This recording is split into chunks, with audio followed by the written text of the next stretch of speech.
What's up, party people, and welcome back to another episode of NYC Foodways, your weekly food and culture discussion from the cultural capital of the world. My name is John, and this week's episode is dedicated to the life and legacy of author Ursula K. Le Guin, whose novels help to expand minds of all ages. Is there any trope more played out than the linking of food and memory? Additionally, is there any link more powerful? Like, Proust was totally onto something with the whole tea and cookies thing. For Bourdain, it was his first oyster, and for Upper West Siders of a certain age, a leg of fried chicken from the long-gone Williams Barbecue restaurant, formerly located at 2350 Broadway near 86th Street. Williams Barbecue was opened in 1952 by Harry Williams and lasted a miraculous 53 years before closing in 2005. It's possible that at one point in time, perhaps during the Eisenhower administration, Williams served food in the classical American barbecue tradition. But in its long tenure on the Upper West Side, it absorbed so much of the local cultural influence that at least for the latter half of its existence, its menu essentially defied classification. It served brisket, yes, but not the kind you'd find in Alabama outside of Mountain Brook. It served chicken, yes, in fact, chicken was the house specialty, but it wasn't barbecued. It was roasted on a rotisserie or deep fried in vegetable oil. Oh, and Williams also served chicken liver, kasha varnishkes, farfel with mushrooms and onions, stuffed cabbage, cucumber salad, and many other Ashkenazi Jewish standbys that are increasingly tough to find outside of the Hasidic sections of our fair city. Williams was iconic in the literal sense. Its signage was an icon of pure early 50s design, drenched in neon and studded with dozens of incandescent bulbs, impossible to miss at the busy intersection of 86th Street and Broadway. Williams' draw was olfactory as well. As soon as one exited the 1-9 station, rest in peace to the 9 train, they were assaulted by the not unpleasant smell of chicken frying and roasting. Like so many old-school businesses in the city, Williams had a number of idiosyncrasies apart from the absolute uniqueness of its menu. Among them, the sign read Williams Barbecue, but the awning inexplicably read Williams Caterers.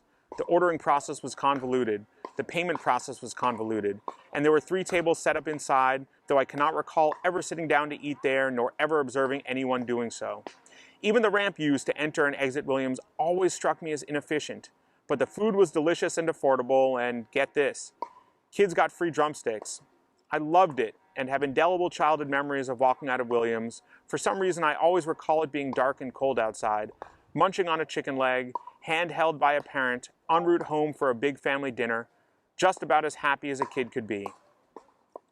COVID notwithstanding, could you imagine any place today giving out free chicken legs to any child whose parents shop there? Is this chicken gluten-free? Saxby has a mild to moderate gluten sensitivity during the second half of the year. Growing up, both sets of my grandparents had long since decamped to South Florida. Shocking, I know. But I had some similarly aged relatives, older cousins of my mother's in fact, who filled in the role locally.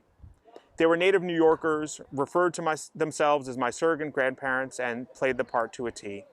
Both were very into food, especially traditional New York City fare, and helped set me on the course that ultimately developed into NYC Foodways. On their frequent visits uptown, they resided in the Village, they'd often stop off at Williams to pick up dinner for the group. Seymour and Gloria kept strictly kosher at home, but part of Williams' magic was that it allowed a certain type of Jewish New Yorker to be comfortable eating food prepared in a restaurant that wasn't certified kosher and possibly wasn't even kosher style, as I'm fairly certain Williams served pork, without any sort of cognitive dissonance. When they dined with us, Seymour and Gloria always brought kasha varnishkes, a dish that is as much part of the barbecue canon as caviar, and the dish that comes to mind whenever I think of those extended family dinners.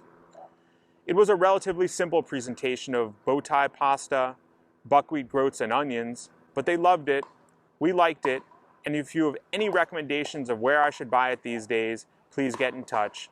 Sadly, nothing good lasts forever, and in 2005, the lights finally blinked out on Williams Barbecue.